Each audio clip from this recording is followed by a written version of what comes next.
జీతాలు కాంగ్రెస్ పాలన అదే మరి జీతాలు పెంచుతామన్నారు, జీతాలు పెంచలేరు. జీతాలు కూడా పెంచుతామన్నారు, పెంచాలి కదా.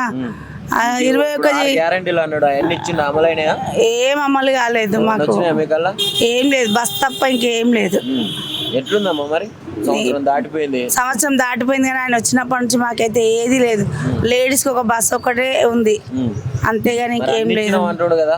లేదు, మాకు గ్యాస్ పైసలు కూడా పడతలేవు. అందులో ఏజెన్సీలో పోయి అడగమంటుండ్రు. ఏజెన్సీలో అడిగితే మాకేం ఇంకా రాలేదు అని వాళ్ళు చెప్తున్నారు. అంటే మేము అన్ని ఇచ్చినాం అని చెప్పి పండుగ చేస్తుండు, సంబరాలు చేస్తుండు. ఏమి రైతులది ఏమో గోస చూస్తూనే ఉన్నారు టీవీలలో. కానీ మాకు జిహెచ్ఎంసీకి కూడా మాకు పెంచమని మేము ధర్నాలు చేసిండు, మా వాళ్ళు చాలా చేసిండ్రు కానీ ఏది లేదు మాకు. మరి ఇస్తా అని చెప్పి ఇవ్వకుంటే ఎట్లా లెక్క? ఇస్తా అని చెప్పి ఇవ్వకుంటే ఎట్లా అంటే ఇంకోసారి ఎట్లా ఓటు వేయాలి? మేము ఇంతక పొద్దున 5ంటికి లేచి వస్తాము, 5:30 నుంచి పని పడతాం 2 గంటల వరకు. మరి మా కరెక్ట్ పని చేసి మేము అంత కరోనాలో కూడా అంత చేసినాం మేము. కరోనాలో మేము చేయండి అప్పుడు కేసీఆర్ మాకు 7,500 వేసిండు. అవే కలిపి మాకు జీతం, ఆ జీతం ఈ జీతం కలిపి వేస్తే మాకు కూడా చిన్న ఇండ్ల కిరాయి కట్టుకోవాలన్నా ఎక్కువనే ఉంది. ఏమన్నా కూరగాయలు కొనాలన్నా ఎక్కువ రేటే ఉన్నాయి, ఏం తక్కువ ఉన్నాయి. బియ్యం బస్తా కొనాలంటే ఒక బస్తా వచ్చి బియ్యం దానిపైన కూడా నేను మా అక్క పిల్లల్ని పెట్టుకొని తిని నాకు పిల్లలు కాలేరు. తర్వాత పిల్లల పేర్లు ఎక్కిస్తే ఇప్పుడు వస్తాయి అప్పుడు వస్తాయి అంటుండ్రు. ఆ రేషన్ కార్డుల మీద వస్తలేవు. మాకు 4 కలిపి 20 కిలో 10 కిలోలు బియ్యం వస్తాయి నాకు, మా ఆయనకు. మా 2 పిల్లల పేరు ఎక్కించినాము, అవి ఇంకా రానేలేదు. ఇప్పుడు ఇందిరమ్మ ఇల్లు ఇస్తా అని చెప్పి సర్వేలు కూడా నడుస్తున్నాయి కదా, మరి రాపించుకున్నాం అన్ని. అందులో ఉన్న 6 గ్యారంటీలే అన్ని రాపించుకునే పెట్టినాం, ఏం లేదు ఇంతవరకు అయితే ఏం లేదు. మరి ఉందా వచ్చే ఛాన్సులు ఉన్నాయి, అవకాశం ఉందా, నమ్మకం ఉందా? మాకైతే లేదు సార్, లేదు, మాకు లేదు. ఎట్లా ఇట్లా ఇస్తా అని చెప్పి గద్దెనెక్కిన తర్వాత ఇవ్వకుంటే ఎట్లా అన్నట్టు? అదే కదా సార్, ఇప్పుడు ఆయన ఉన్నప్పుడు కొంచెం అంతనో ఇంతనో చేసిండు మాకు. కేసీఆర్ ఉన్నప్పుడు ఆయన వచ్చినాక 3 సార్లు 2 సార్లు పెంచిండు. 1000, 2000, 1500 అట్లా 1500 ఒకసారి 1500 ఒకసారి పెంచిండు. తర్వాత ఆయన 21,000 చేస్తా అన్నాడు, అంతలమే ఆయన దిగిపోయిండు. ఈయన వచ్చిన తర్వాత అసలు మా జిహెచ్ఎంసీ మాట అన్నదే లేదు, ఎత్తనే లేదు. ఆయన ఎత్తాలి కదా. ఏం చెప్పాలి, మేము చెప్పుకునే బాధ ఇదే సార్. ఏమని అంటే డ్యూటీలు తీసేస్తామని అంటారు, అది చేస్తారు. మాకు కొంచెం భయమే. ఎట్లా అన్నా మీడియా వాళ్ళతో మాట్లాడాలన్నా, ఎవరితో మాట్లాడాలన్నా డ్యూటీలు పోతాయి అన్న ఒక భయం తప్ప ఇంకొకటి ఏంటంటే, ఇప్పుడు సూపర్వైజర్లు కూడా ఖచ్చితంగా పని చేపిస్తారు, వాళ్ళు చెప్పినట్టు మేము వినాలి, చెయ్యాలి కదా. ఇప్పుడు మళ్ళీ కరోనా స్టార్ట్ అయ్యింది అని చెప్పిండ్రు, మాకు ఏడా రెస్ట్ లేదు. నిలబడి తినాలన్న దెబ్బ చేతులు కడుక్కొని ఏదో నిలబడి తిని మళ్ళీ పని చేస్తూనే ఉంటాం. ఇప్పుడు తిందామనే కూర్చున్నాం, మీరు వచ్చిండ్రు అంతే. కానీ కాకపోతే ఏంటంటే ఈయన వచ్చినప్పటి నుంచి మాకు ఏ సౌకర్యం లేదు. మాకు అసలు మాకు ఇండ్ల కిరాయే 6,000 నుంచే స్టార్ట్ ఉన్నాయి. 3,000, 2,000 ఉన్న ఇండ్ల కిరాయిలు కూడా కరోనా నుంచి పెంచేసిండ్రు. చాలా మందిది ఉంది సార్. ఇప్పుడు ఇక్కడ కూర్చొని పోయింది ఆమెది, ఇప్పుడు ఇందాక కూర్చున్న ఆమెది కూడా. మేము ఎంతమంది ఉన్నామో అంతమందిలో ఒక 2-3 సొంత ఇండ్లు ఉన్నాయి, మిగతా అందరికీ కిరాయి ఇండ్లే ఉన్నాయి.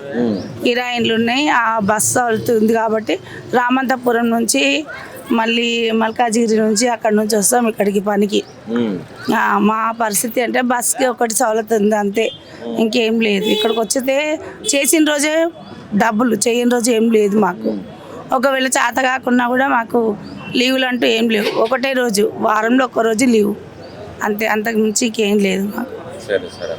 దాని గురించి అయినా కూడా తన కొంచెం మా గురించి ఆలోచించాలి, లేడీస్ గురించి ఏదైనా కానీ. బస్ ఫ్రీ పెడితే అయిపోయిందా సార్? బస్ ఫ్రీ పెడితే కట్టుకుంటుందా? అక్కడ బాధ్యత ఏమైనా తీరుతుందా మాకు? ఏం లేదు, అదే తప్పు మాట్లాడుతుంటారు. ఎవరు మాట్లాడుతారు? ఇంటికాడ ఉండి కూర్చొని తింటోళ్ళకి అది మంచిగా ఉంటుంది, మేము కష్టం చేసుకుంటే మాకు మంచిగా ఉండదు. మేము ఇంత పొద్దున 5:30కు లేసి వచ్చి ఈ పని చేసి మళ్ళీ ఇప్పుడు మాకు బస్ ఫ్రీ ఉంది అంటే అయిపోయిందా సార్? కాదు కదా. ఇప్పుడు ఆయన పెట్టిన ఫ్రీ బస్ తోటి ఎలాంటి ఉపయోగం లేదంటారు? ఏం లేదు అసలు. ఆ బస్ ఫ్రీ అన్నది తీసేసి సగం టికెట్ పెట్టన్నా సరే మాకు లేని వాళ్ళకి ఇంతేమని చేస్తే దానికి ఉపయోగపడుతుంది. అక్కడెక్కడో చేసే కాదు సార్, సిటీలో కూడా ఆలోచించాలి. చాలా మంది ఉన్నారు సిటీలో, ఎంతమంది లేరు? మీరు చూడట్లేరా? మీరు మీడియా వాళ్ళే కదా, మీరు చూస్తున్నారు కదా.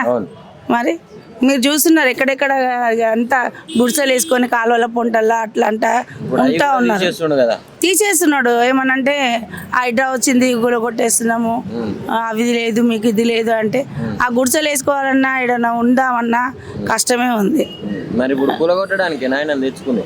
ఇప్పుడు సొంత కట్టించుకున్నారు చాలా మంది. బండ్లు ఉన్నాయి, మా జిహెచ్ఎంసీ వాళ్ళ బండ్లు ఉన్నాయి. వాళ్ళు కొనుక్కుని ఇండ్లకు దిగేటప్పుడు దిగే ముందు కూడా గులగొట్టేస్తుండే ఆయన. అది కేసీఆర్ ప్రభుత్వంలో ఉన్నప్పుడే వాళ్ళు కొన్నారు, కట్టుకున్నప్పుడు అప్పుడు లేనిది ఈయన రాగానే వచ్చి ఇట్లా కట్టుకున్న ఇండ్లు గులవడం న్యాయం కాదు. బాబాయ్ నమస్తేనే. నమస్తే. ఎట్లా నడుస్తుంది మరి? ఏంది సంవత్సరం అవుతుంది కాంగ్రెస్ పాలన వచ్చి, ఎట్లా ఉంది? కాంగ్రెస్ పాలన అంటే కొన్ని వాళ్ళు ఇష్టం మాటలని కొన్ని తప్పుతారు వాళ్ళు.